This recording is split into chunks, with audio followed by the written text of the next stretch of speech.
Hello! I hope that you are ready to be unapologetically you. So, tonight is a little unusual. I am feeling really down on myself tonight. I actually have medication that I take for my anxiety, and I forgot to take it today. So now that it's nearing the end of the day, I'm really feeling it pretty hard. I didn't realize I didn't take it this morning until recently. So, my headaches are coming on from not taking it, and I'm starting to get a little harder on myself than I normally would be being on my meds. Excuse me, what is my hair doing? I don't know what my hair is doing. Forget it.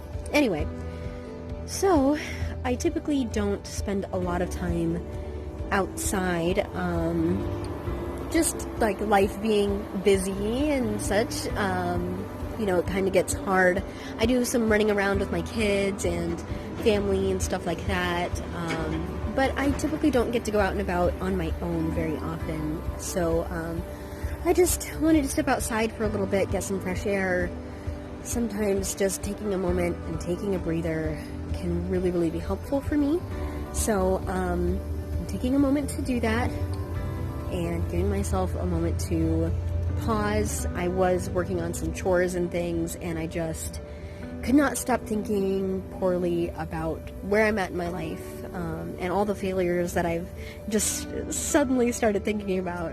You know how it goes when one bad thing kind of triggers this a spiraling effect, and you can't seem to get out of it. So I just kind of stopped everything that I'm doing, went outside, took a breather, and decided that I was going to share this moment with you because, being vulnerable can be helpful.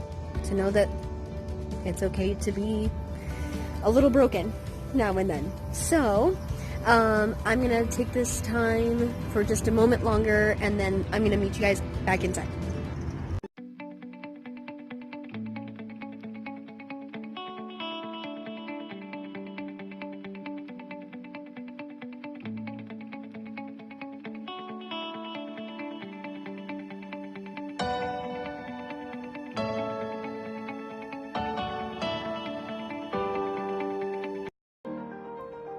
So, it took a little bit longer than I thought it was going to take to get back to you. I had one of my children wake up, so I had to take care of him. So, anyway, I had my outside time, made myself some coffee, drank about half of the coffee, and then the kid woke up, and so I now have very cold coffee, but I wanted to show you my mug because having some coffee has been part of my self-care routine for a long time. And so now coffee tends to have a calming effect on me, even though it's caffeinated. I love taking my coffee moments. I used to buy a coffee and write. Writing is always helpful for me. A lot of people say journaling helps them, so if you haven't tried that, journaling is fantastic. But I used to make it like literally part of a routine. I would go grab a cup of coffee, do a couple of my maybe slightly more stressful things, get the budget out of the way and that sort of thing to get some of the productive stuff already taken care of, and then I would write and stay and write until I felt I was good. And then, take a moment and maybe read if I still had some extra time.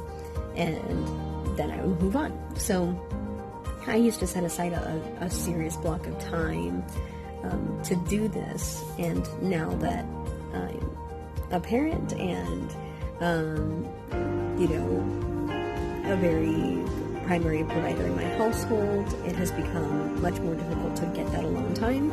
I have time at the end of the day, which is why we do these videos toward the end of the night. And I still have to make time for myself, otherwise I go crazy. I think that's the most important thing that I've learned. If I don't give myself time for my own outlets and my own self-care, it doesn't take long for it all to catch up with me. So I have to do some little things to continue to have a good mental health, stability, goodness. For me, it's a lot of the little things. Like I said, coffee, writing. If I feel like I don't have a lot of time, those can be some of the faster things. Grab a cup of coffee, 5 minutes of my time to get a cup of coffee. A lot of times I'll put it in a tumbler so it doesn't get cold, but tonight I used a cup. My bad. Writing can take a little bit longer, but it also can take only 10 minutes. You know, let's see how far I get before I get interrupted. Reading, the same thing. Read until something interrupts me. That can help. I have a little bit of a vice with video games, so you will occasionally get to run into me playing some video games. I have app games on my phone. We have PC games. We're kind of a PC gamer household. We also have a PlayStation, so I do have some pretty good PlayStation games as well that I enjoy. I often don't play my PlayStation games because I feel like I have to kind of commit to playing those. I kind of get sucked into those a little bit more. A lot of my PC games I feel a little bit easier to jump in and out of. I try not to get as invested when I kind of hop on the computer. For some reason, it's just a different feel for me. So those are a couple of the initial things that I have to say tonight. While I'm having a little bit of a harder time and things that I'm kind of doing tonight to help me. So I just wanted to share those with you, and I want to help you continue to be just unapologetically you. So I hope that this is helpful for some of you, and I hope you have a good night.